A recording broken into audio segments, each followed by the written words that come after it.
모두 과세 잘 하셨습니까? 우리 민족의 제일 큰 명절인 설날을 어떻게 보내셨는지 모르겠습니다. 하여튼 이번 설 때 우리 참 이동이 많았던 것 같아요. 거창에도 밖에 나가 있던 사람들이 많이 다녀갔습니다. 코로나 바이러스가 다시 또 이렇게 확산되는 그런 일이 없기를 바랍니다. 종종 그 예수를 믿는다는 것이 무엇이냐 하는 그런 그 질문을 받기도 하고 또 스스로 하기도 합니다. 그런데 성경은 신구약을 통틀어서 그렇게 말합니다. 믿음은 하나님의 말씀을 듣고 순종하는 것이다. 이것이 신구약을 통틀어서 가장 뭐라 그럴까요? 가장 핵심을 찌르는 표현이라고 할까요? 그렇습니다. 우리 기독교인들은 언제인가부터 특히 그 CCC 운동이 들어와가지고 그 김준곤 목사님이 사형이라는 걸 만들어가지고 전국에 뿌렸습니다. 그래서 예수님이 내 죄를 대신해서 십자가에 달려 돌아가셨다는 것을 믿으면 내 죄가 다 용서되고 없어지고 그 다음에 죽은 다음에 천당 간다. 이게 기독교 소위 말하면 신앙, 믿음의 아주 핵심인 것처럼 그렇게 인식하게 됐어요. 근데 성경에는 그런 말이 전혀 없습니다. 전혀 없어요. 한 군데도 없어요. 성경은 저 구약에서부터 이 신약에 이르기까지 특히 이제 바울 사도가 로마서 10장에서 그렇게 말합니다. 믿음은 들음에서 생긴다. 듣지 않고서 어떻게 믿겠느냐. 근데 들음에서 생긴다고 그러지 듣는 것이라고 그러지는 않습니다. 듣고 순종하는 것입니다. 그러니까 들음에서 생기는데 무엇을 듣느냐? 그리스도의 복음을 듣는다. 그렇게 얘기를 해요. 구약에서는 하나님의 말씀, 모세를 통해서 준 하나님의 말씀을 듣고 그대로 실천하는 게 그게 믿음이라 그래요. 이게 신구약을 통틀어서 믿음에 대한 가장 그 핵심을 찌르는 표현입니다. 믿음은 심리적 확신이 아닙니다. 예수님이 내 죄를 대신해서 죽었다고 마음속으로 아무리 믿어도 그건 심리적 확신에 불과하지 믿음은 하나님의 말씀을 듣고 실천하는 겁니다. 우리 신약에 오면 기독교는 산상수훈을 듣고 실천하는 데 있습니다. 그래야 그 믿음이라는 반석이 생깁니다. 마태복음에 반석이란 말이 16장에 또 나옵니다. 예수님이 제자들 보고 너희들은 나를 누구라고 생각하느냐 그랬더니만은 베드로가 그 제자들을 대표해서 주는 그리스도시요 살아계신 하나님의 아들이십니다. 그렇게 고백을 해요. 그렇게 생각한다고.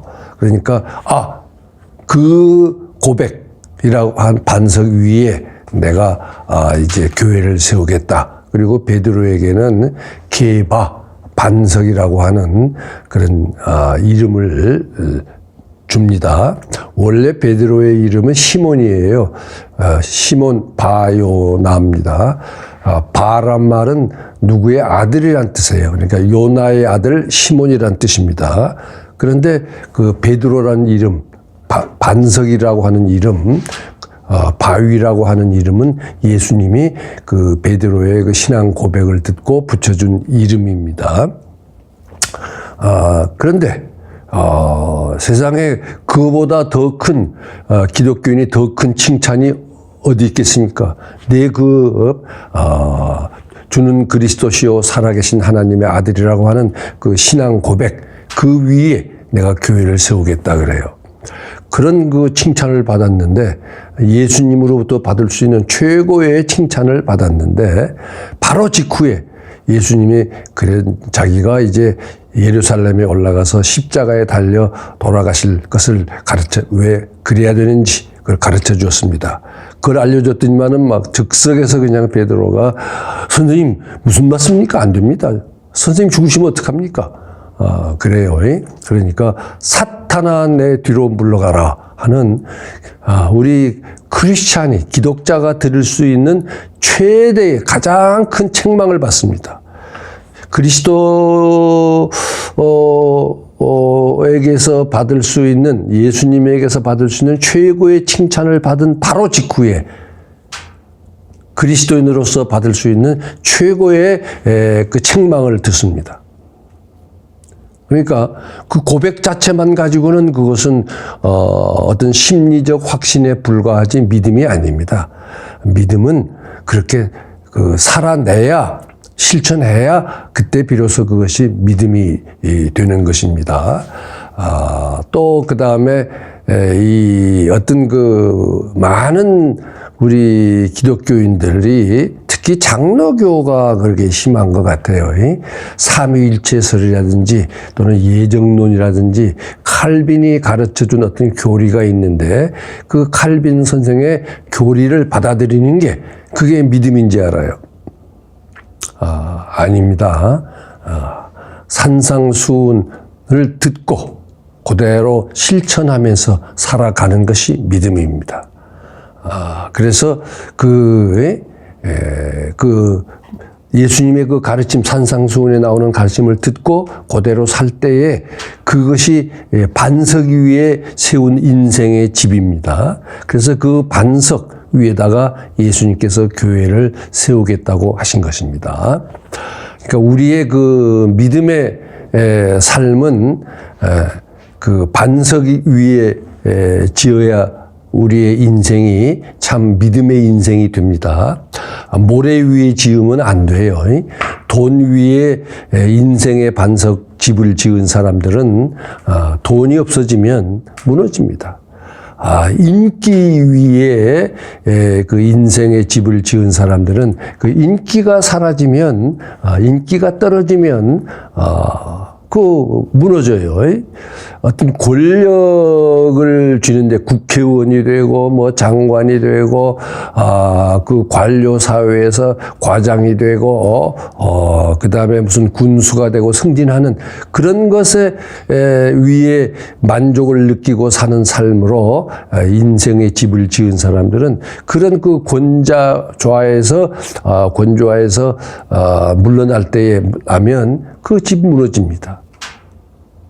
그런데 개인만 그런 것이 아니라 교회도 그렇고 학교도 마찬가지입니다. 오늘날 우리나라의 대형 교회가 어떻게 해서 생겨났습니까? 사람들이 듣고 싶어하는 말만 설교로 해요. 그걸 대개 우리 기복주의 신앙이라 그러는데 그 설교해야 교인 수가 늘어납니다. 죄를 책망하고 정의롭게 살지 못하는 것을 책망하고 자비롭게 남을 용서하면서 사는 삶을 그걸 책망하고 그 다음에 화목 평화를 추구하는 그런 삶을 살지 못하는 것을 책망하면 그 교인이 모이질 않아요. 그저 예수 믿고 복 받는다는 얘기를 해야 모입니다. 그런 그 인기 위에 세워진 교회. 그래서 필요 이상의 많은 돈을 가지게 되고 그 다음에 선거 때마다 특정 정당의 편을 들기 위해서 특정 정당을 그 용공주의 정당으로, 소위 말해 빨갱이 정당으로 그렇게 이제 설교를 해야 그래야 대형 교회가 돼요. 그렇게 해서 된 대형 교회는 반석 위에 세운 교회가 아닙니다. 다시 말해 예수님의 교회가 아닙니다. 그건 인기 위에 세운 교회예요. 돈 위에 세운 교회예요. 권력 위에 세운 교회입니다. 예수님 위에 세운 교회는 하나님의 뜻을 추구하고 그 하나님의 나라를 건설하는 데에 그 일꾼이 되어서 사는 것이 그게 반석 위에 세운 교회입니다. 개인도 어떤 교회도 학교도 마찬가지입니다. 그래서 여러분들이 우리가 1년 동안 산상수훈을 평신도로서는 아주 꼼꼼하게 공부한 셈이에요. 학자로서는 아니지만은 평신도로서는 충분히 공부를 한 셈입니다. 여러분들이 이 산상수훈을 읽고 또 읽고 공부한 것을 되새기면서 그걸 살아낼 때에 비로소 우리는 반석 위에 우리의 인생을 설계하는 집을 지은 사람이 됩니다. 또 우리 3개 학교에서 교육을 하시는 담당하시는 선생님들은 이 산상수훈을 학교에서 실천해낼 때에 그 우리 학교가 반석 위에 세운 교육이 됩니다. 이 산상수훈이 수훈은 단순히 그 어떤 그 높은 수준의 도덕적 가르침이 아닙니다. 이건 하나님의 말씀입니다. 그 모세가 백성들에게 전해준 것이 하나님의 말씀이었듯이 예수님이 우리에게 가르쳐 주시는 것은 곧 하나님의 말씀입니다.